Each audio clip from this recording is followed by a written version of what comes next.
ರೇಡ್ಮಕ್ಳಳ್ಳಿಯಲ್ಲೇ ಓದಿದ್ದು. ನಾನು ಇಲ್ಲೇ ರೇಡ್ಮಕ್ಳಳ್ಳಿಯಲ್ಲಿ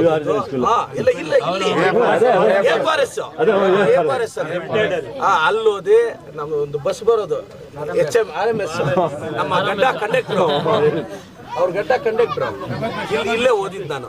ಈಗ ಕಾಂಗ್ರೆಸ್ ಪಾರ್ಟಿ ಎಲ್ಲ ನಮ್ಮ ರಾಹುಲ್ ಗಾಂಧಿ ಅವರ ಆಶೀರ್ವಾದದಿಂದ, ಅವರ ಎಲ್ಲರ ಆಶೀರ್ವಾದದಿಂದ ಟಿಕೆಟ್ ಸಿಕ್ತು. ನೀವು ನಾನೇನೋ ಒಬ್ಬ ಬಡ ಹುಡುಗ ಬಂದರೆ ಎಲ್ಲೂ ಇವತ್ತು ನೀವು ನಿಮ್ಮ ಬೂತ್ ನನಗೆ ಹೈಯೆಸ್ಟ್ ಲೀಡ್ ಕೊಟ್ಟವ್ರು ನೀವು ಅಲ್ವಾ. ಅವತ್ತು ನನಗೇನೋ ಶಕ್ತಿ ಇರಲಿಲ್ಲ, ಇವತ್ತು ನಿಮ್ಮ ಋಣ ನಾನು ತೀರ್ಸೋಕ್ಕಾಗಲ್ಲ. ಈಗ ನೋಡಿ 2 ಸಲ ಬಂದಿದ್ದೀನಿ, ಇನ್ನೂ ನೀವು ಹೇಳಿದ್ದೀರಾ ಸಮುದಾಯ ಭವನ ರಸ್ತೆ ನಿಮ್ಮ ಜೊತೆ ಇರ್ತೀನಿ, ನಿಮ್ಮ ಕಷ್ಟಕ್ಕೆ ನಾನು ಇರ್ತೀನಿ, ನನ್ನ ಜೊತೆ ನೀವಿರಿ ಅಷ್ಟೇ.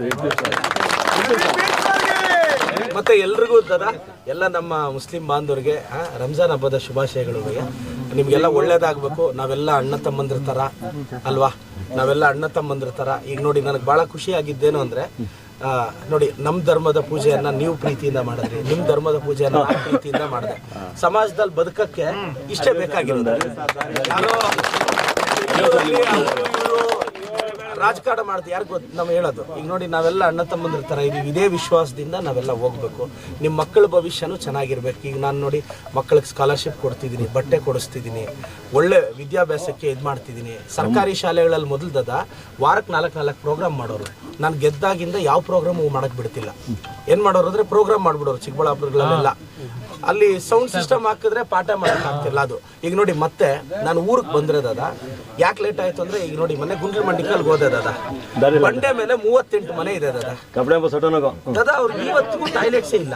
ನೀವು ನಂಬ್ತೀರಾ ಇಲ್ಲ, ಗುಂಡ್ಲಮಂಡಿಕಲ್ಲಲ್ಲಿ SC ಸಮುದಾಯದ ಮನೆಗಳಿಗೆ 38 ಮನೆ ಟಾಯ್ಲೆಟೇ ಇಲ್ಲ. ಇವತ್ತಿಗೂ ಬಯಲಿಗೆ ಹೋಗ್ಬೇಕು. ಯಾಕೆ ಅಂದ್ರೆ ಬಂಡೆ ಮೇಲೆ ಟಾಯ್ಲೆಟ್ಸ್ ಮಾಡಕ್ಕಾಗಲ್ಲ ಅಂತ 50 ವರ್ಷದಿಂದ ಇದೇ ರೀಸನ್ ಹೇಳಿದ್ದಾರೆ. ನಾನೇನ್ ಮಾಡಿದೆ, ಬಂಡೆ ಪಕ್ಕ ಜಾಗ ಹುಡುಕ್ಸಿ ಸರ್ವೆ ಮಾಡಿಸಿ DC ಹತ್ರ ಆರ್ಡರ್ ಮಾಡಿಸಿ 40 ಲಕ್ಷ ಹಾಕಿ ಇನ್ನೊಂದು ತಿಂಗಳೊಳಗೆ ಟಾಯ್ಲೆಟ್ಸ್. ಯಾಕಿದು ಒಂದು ದಲಿತ ಸಮುದಾಯದವ್ರಿಗೆ ಒಂದು ಟಾಯ್ಲೆಟ್ ಕಟ್ಕೊಡಕ್ಕೂ ಇಂದಿನ ಇವರು ವಿಫಲ ಆದ್ರು ಅಲ್ವಾ. ಟಾಯ್ಲೆಟ್ಸೇ ಇಲ್ಲದ ನಾನು ಬಂಡೆ ಮೇಲೆ ಇದೆ, ಟಾಯ್ಲೆಟ್ಸ್ ಕಟ್ಟಕ್ಕೆ ಆಗಿಲ್ಲ. ಈಗ ನಾನು ಅಲ್ಲೋಗಿ 1-2 ಸಲ ಓಡಾಡಿ ಸರ್ವೆ ಮಾಡಿಸಿದ ತಕ್ಷಣ ಆಗ್ತಿದೆಲ್ಲ, ಇಚ್ಛಾಶಕ್ತಿ ಇದೆ ಅಲ್ಲ. ನಾನು ಹೇಳೋದೇನಂದ್ರೆ, ಈಗೆಲ್ಲ ನಾನು ನಿಮ್ಮೆಲ್ಲರ ಬಡವ್ರ ಪರ. ನಾನು ನನಗೆ ಶ್ರೀಮಂತರಿಗೆ MLA ಬೇಕಾಗಿಲ್ಲ ಅವರು ಕೆಲಸ ಮಾಡಿಸ್ಕೊತಾರೆ.